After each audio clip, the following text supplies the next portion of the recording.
Hey Ling Huang, thanks for sending me a message. I just wanted to respond with a little video answer for you. Um, so I thought it'd be, a lot more fun to just reply with a video because I've actually got a lot to say about this topic. I love exploration. It was like the first thing I really like started doing in EVE Online. It kind of like, what got me into it. I started watching Johnny Pugh and I was like, oh man, you can make a bunch of money doing this. How can I really excel at being an explorer and like really get into it and start, you know, like, making that my career in EVE Online. So I just want to talk to you about like some of the things that you can do to increase your scan strength. The first things that we need to talk about are the hardest sites in lowsec. You're going to need a minimum of 90 probe strength to scan pretty much all of those. You can check your probe strength by going to your fit and hovering over your core probe launcher.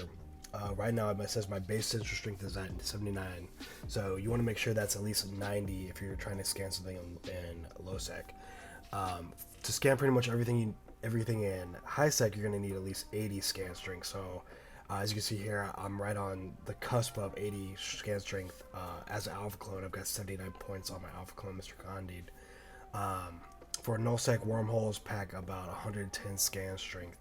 There are several ways to increase your scan strength.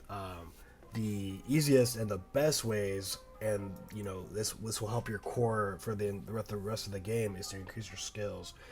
You can open up your character sheet by double clicking on your character up here. If you go to the scanning tab, you can see Astrometrics. This will give you a plus 5% scan strength per level. So you want to at least get this to level 4 for a 20% boost on your scan strength. So that's obviously the best way to increase your scan strength. You can increase your astrometric acquisition. This decreases how many times you have to scan. You know how when you get like 2 dots, this will decrease how many times you have to fiddle with those 2 dots when you're out scanning on the scan map. Rangefinding, this increases your scan strength per level. So once you get to this to 4 as well, you'll have another 20% to add to the total of your scan strength. So get those 3 to level 4. That'll help out a lot. You can also train for Cov Ops. It's a little bit of a longer train, but it's worth it because it unlocks the second level of the Magnate and the second level of all the D1 exploration ships, and that is the, go to variations here, you can see it's the Anathema. And if you go to requirements, I think all that's required is Cov Ops level 1, but as you can see, it takes about 40 days to train the Frigate 5 skill and Electronics Upgrades 5 skill. So you can go that route as well. What makes the Anathema so powerful, or the tier 2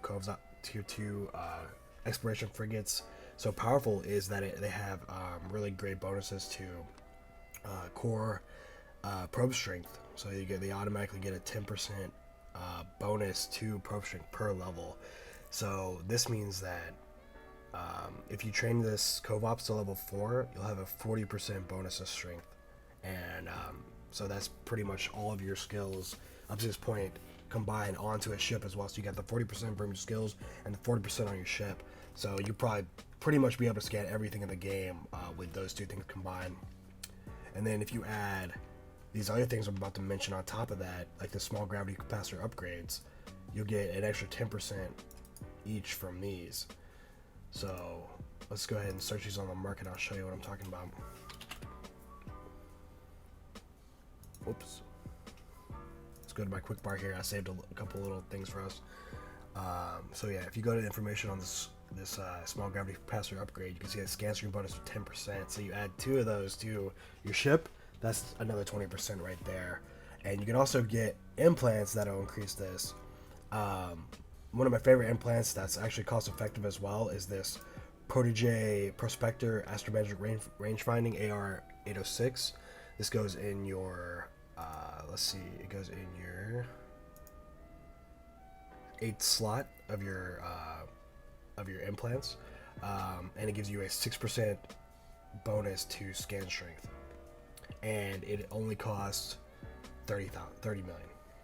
So you can use some of that money that you got from hunting your relics and stuff to buy one of these once you get, established and you get comfortable with everything. And one of the ones that I like that's all around just good, one of the implants that I like running around with that goes in the 10th slot, is this Protege Prospector Environmental Analysis 1005. So this gives you 5% reduction in cycle time of salvage, hacking, and archaeology modules, plus 5% coherence bonus for data and relic analyzers, and this costs about 30 million as well. So if you combine all of these things, it should boost you at least 20-40%, by just using a couple of these things I mentioned here. If you don't want to train the Cov Ops 1 for 40 days, the other alternative is the Estero. The Estero costs about 80 million last I checked, but it'll pretty much give you like the same bonus as a tier 2 exploration ship.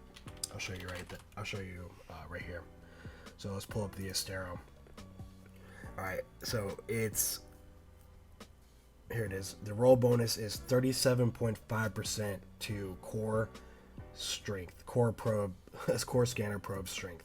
So, and this doesn't even level up the more you train this for the ship. You automatically get this without doing any other training besides the basics that you need to jump in this ship, which is Galactic Frigate 3 and Amar Frigate 3. Really, really fast trains.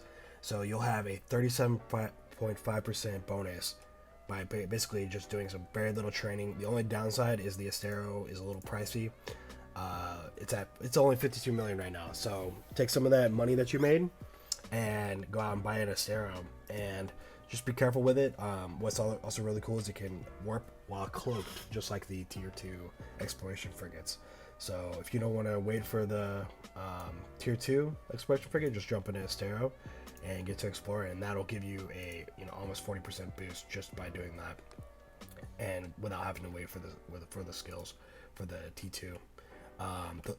For the last part of your question, you wanted to know about what happens when you explode in a Tech 3 cruiser.